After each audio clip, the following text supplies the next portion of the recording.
Hello दोस्तों, आपका विकास classes VSSR में स्वागत है। आज हम लोग एक नया अध्याय पढ़ने जा रहे हैं। उसका नाम है परवाल वित्तीय। आइए देखते हैं परवाल वित्तीय है क्या। परवाल वित्तीय एक प्रकार के छोटे छोटे समुद्री जीव हैं जिसे मूंगा या कोरल कहा जाता है। देखिए, परवाल का अर्थ होता है छोटे छोटे समुद्री जीव।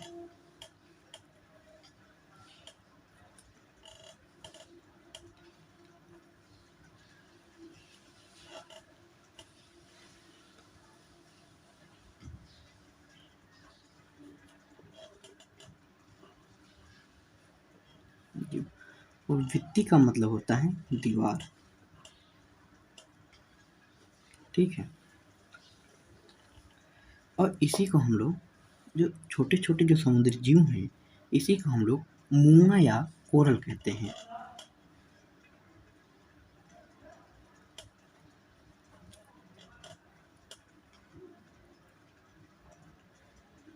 कोरल कहा जाता है। ठीक है। देखते हैं, परवाल एक प्रकार के छोटे छोटे समुद्री जीव हैं जिसे हम लोग मूंगा या कोरल कहा जाता है। जो परवाल वित्ती हैं, ये लोग चूना खाते हैं और चूना को ही उत्सर्जित करते हैं और उसी का खोल बना के रहते हैं। ये जहाँ जन्म लेते हैं उसी स्थान पर इनकी मृत्यु भी हो जाती है। इनके द्वारा बनाए गए दीवार को ही परवाल कहा जाता है। जो दीवार इनकी होती है कैल्शियम कार्बोनेट की बनी होती है। जो इनकी दीवार होती है ये किसकी बनी होती है? कैल्शियम कार्बोनेट की बनी होती है। Calcium carbonate.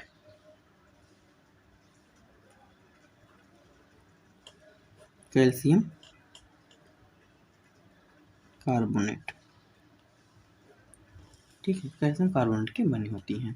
देखिए, ये इनके लिए एक अनुकूल दशा होनी चाहिए।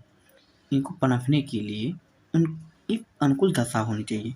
आइए देखते हैं वो अनुकूल दशा है क्या। अनुकूल दशा होनी चाहिए।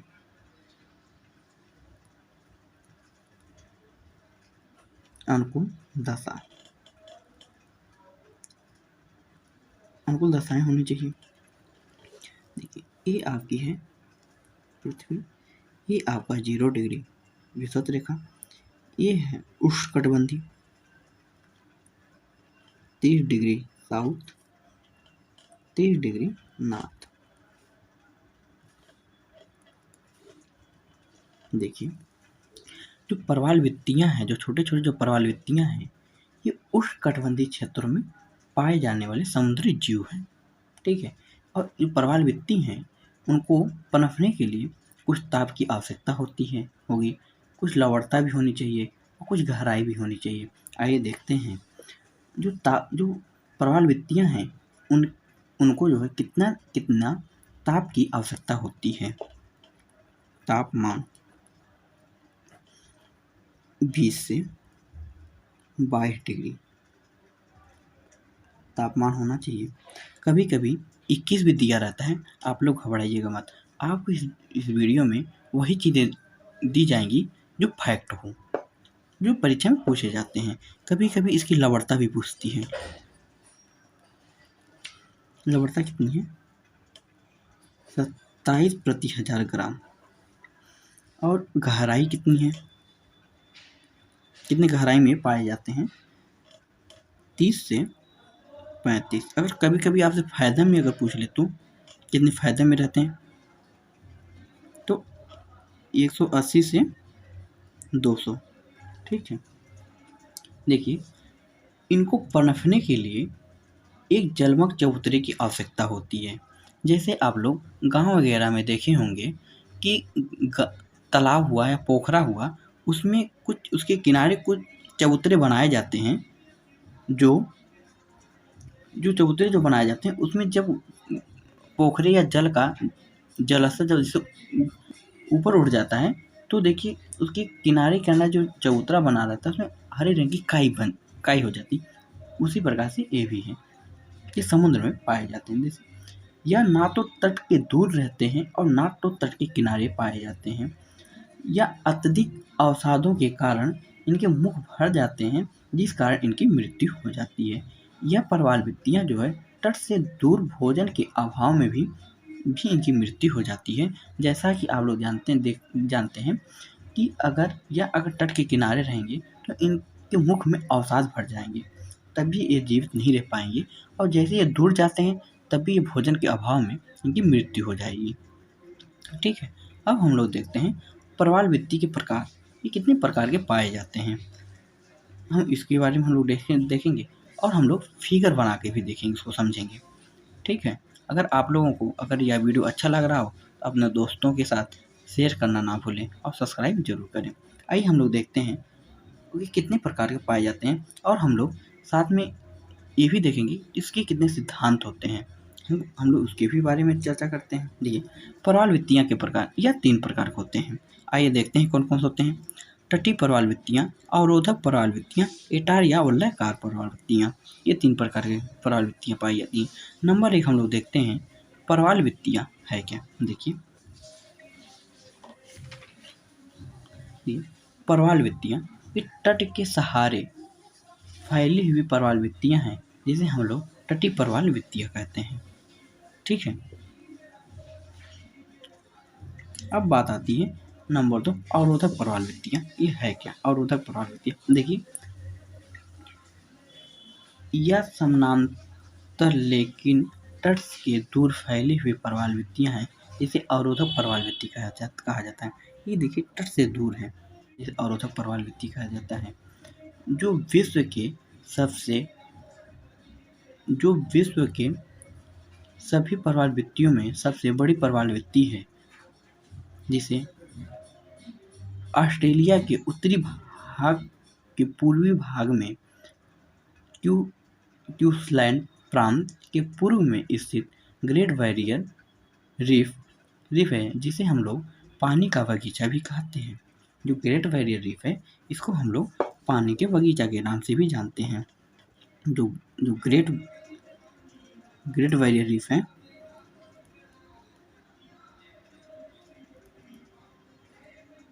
जो रीफ है, इसको हम लोग पानी का बगीचा कहते हैं।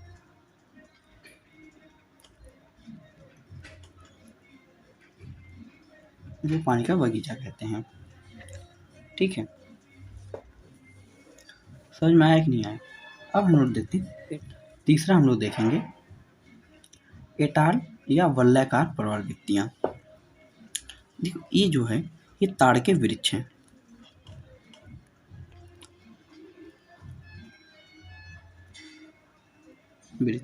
देखिए, देखते हैं, या इसको हम लोग समझते हैं। इसका विकास किसी द्वीप या जलमग्न चबूतरे के सहारे होता है, जिसकी आकृति घोड़े के नाल या वलयाकार के रूप में होता है। इसका प्रमुख उदाहरण प्रशांत महासागर में स्थित फुराफूटी द्वीप है। जो प्रशांत महासागर, इसका जो उदाहरण है फुराफूटी जो द्वीप है, उसी के सम्मुख है। देखिए, ये जो लैंगुर झील आती है, पहली बात हम देखें लैंगुर झील है क्या। ठीक है, लैंगुर झील यह जो है लैंगुर झील यह एक समय बाद प्रवालभित्ति का द्वीपी के चारों ओर यह जलमग्न हो जाता है। इसी को हम लोग लैंगुर झील कहते हैं।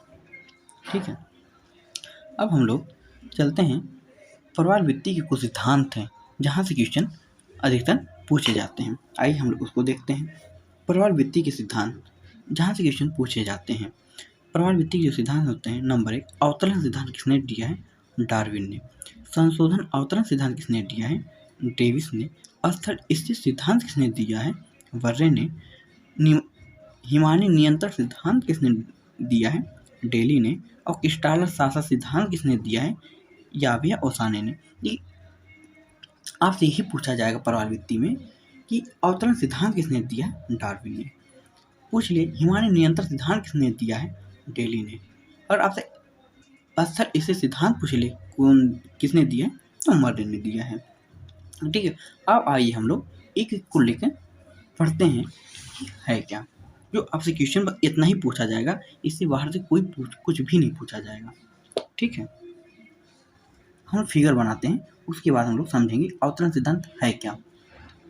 ठीक है, नंबर 1 अवतरण सिद्धांत हम लोग देखते हैं। फिगर बनाते हैं हम लोग, उसके बाद हम लोग आसानी से इसको समझ लेंगे। ठीक है, ये आपका जल है,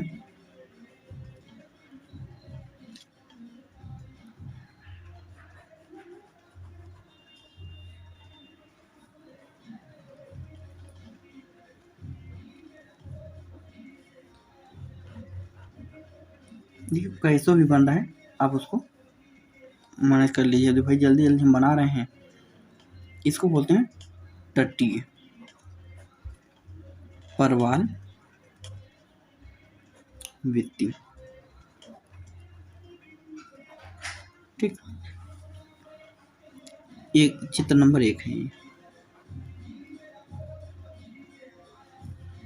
चित्र नंबर 2 में देखते हैं।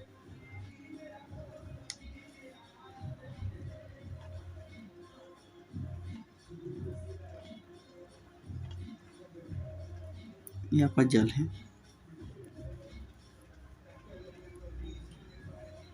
ये सब जल है आपका। ठीक है, ये सब परवाल है।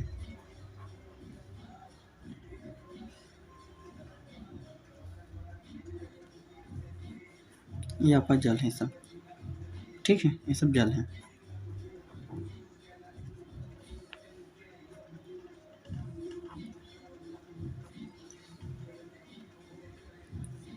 ठीक, ये आपका एक अवरोधक परवाल वित्ती है।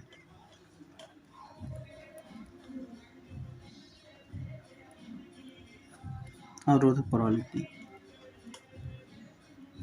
परवाल वित्ती। अब आइए हम लोग देखते हैं जो अवकलन सिद्धांत ने इन्होंने जो दिया है। तो आइए देखते हैं पहले तटीय अवकलन सिद्धांत है क्या। पहले हम देखते हैं अवकलन सिद्धांत जो दिया है उन्होंने, इसके बारे में हम लोग देखते हैं पहले। उसके बाद अवकलन ने जो अवकलन सिद्धांत जो डार्विन ने ये कहा है कि अवकलन अर्थात धसाव डेविस के अनुसार परवाल वित्ती के विकास के समय परवाल वित्ती के आधार पर नियंत्रण धसाव हुआ है। उसके बाद परवाल वित्ती का उत्थान कार्य शुरू हुआ है, जिसके परिणाम स्वरूप के लिए इन्होंने कहा कि तटीय क्षेत्रों में गर्त एवं गड्ढों का विकास हुआ है, जिसे अवतरण के कारण हुआ है। देखते हैं, जैसे आप लोग गांव वगैरह में देखे होंगे कि रास्ते में तो गड्ढा वगैरह लग जाते हैं। अपने घर के सामने अगर देखते हैं, दरवाजे के सामने, बारिश के समय में जब गड्ढा हो जाता है, उसमें जल जमाव की स्थिति हो जाती है, हम लोग क्या करते हैं गाँव में, तो वहाँ पे कि 2-4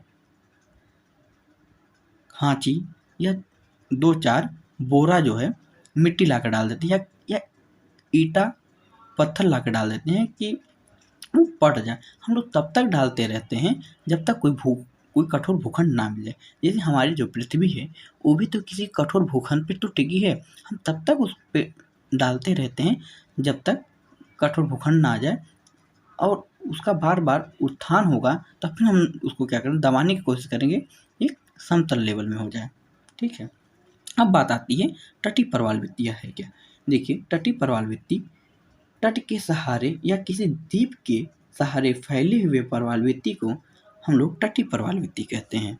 ठीक है, अब बात आती है अवरोधक परवाल वित्तियाँ है क्या।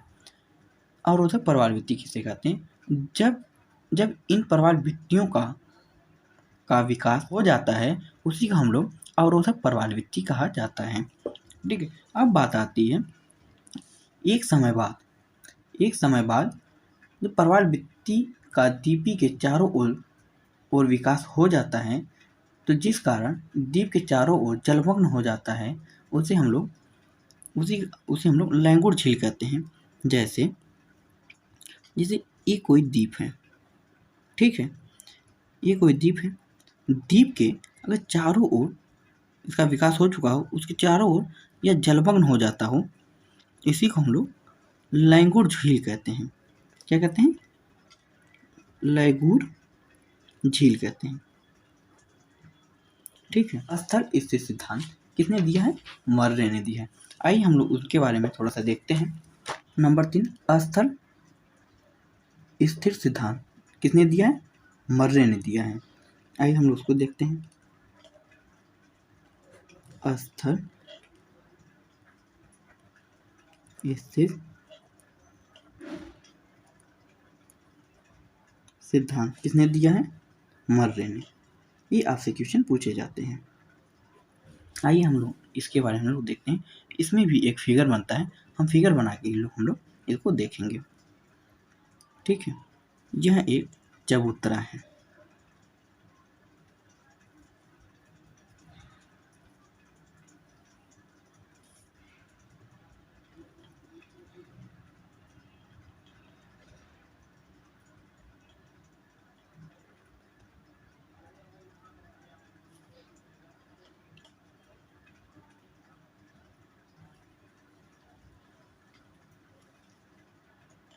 यह है क्या है? जलमग्न चबूतरा है।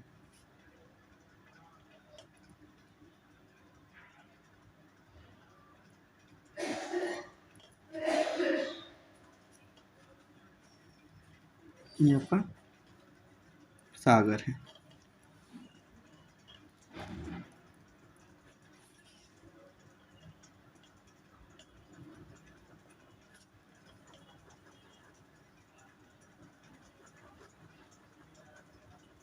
ठीक है।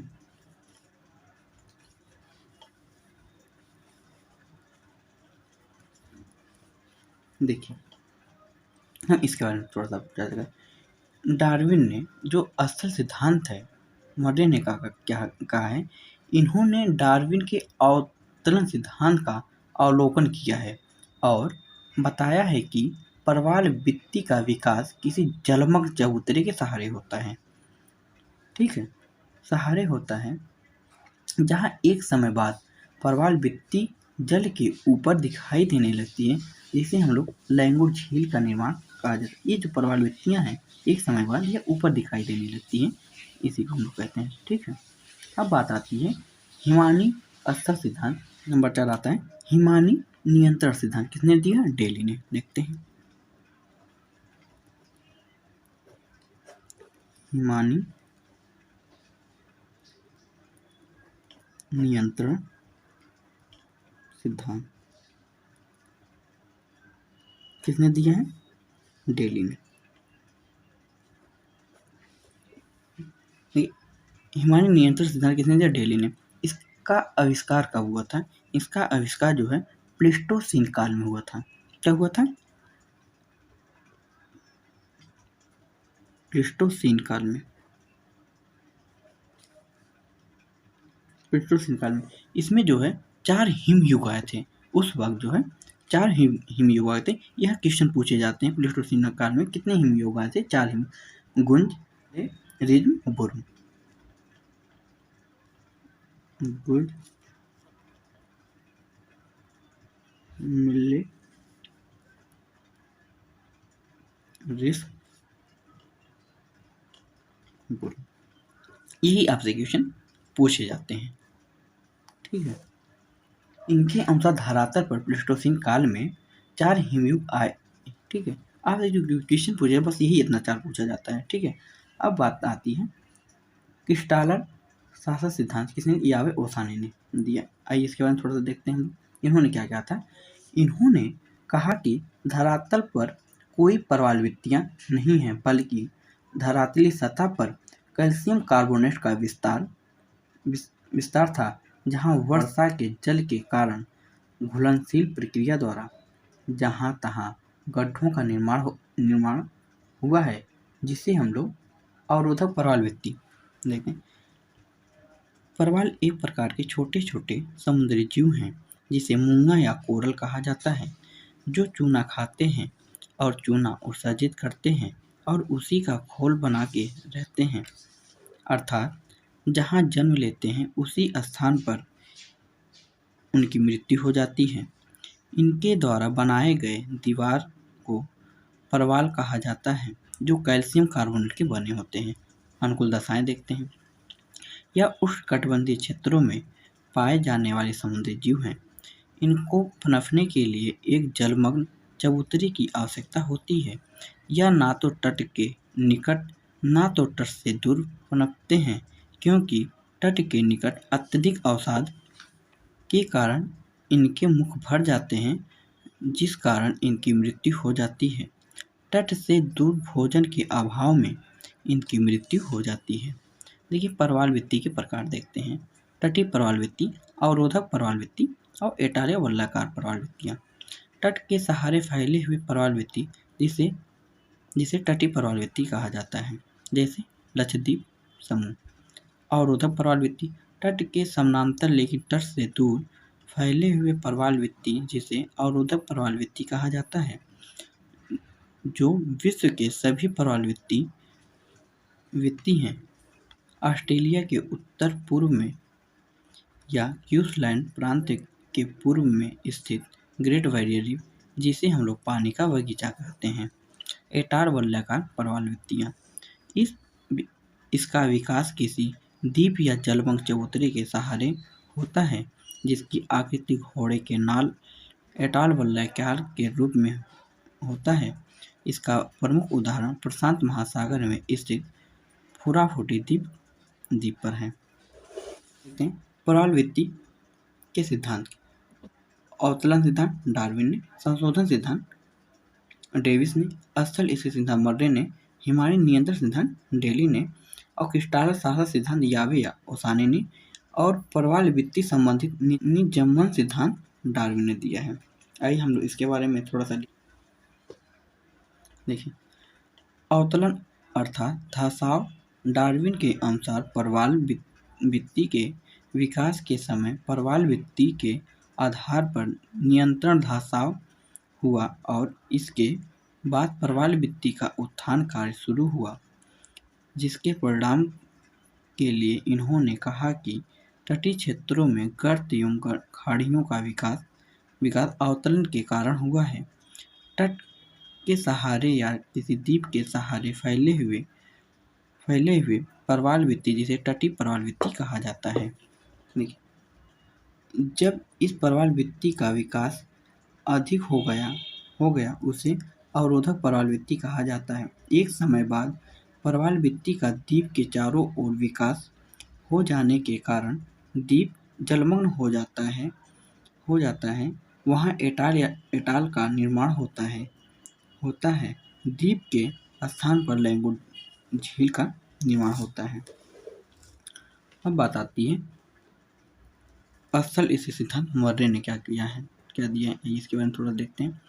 इन्होंने डार्विन के अवलोकन सिद्धांत का अवलोकन किया और बताया कि परवाल वृत्तियों का विकास किसी जलमग्न चबूतरे के सहारे होता है, जहाँ एक समय बाद परवाल वृत्ति जल के ऊपर दिखाई देने लगती है, जहाँ लैंगूर झील का निर्माण होता है।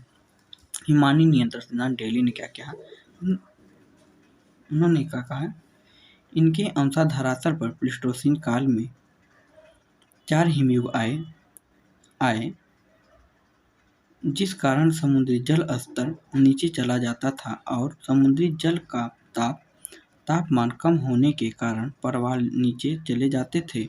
लेकिन हिमयुग के बाद पुनः या परवाल ऊपर आ जाते थे।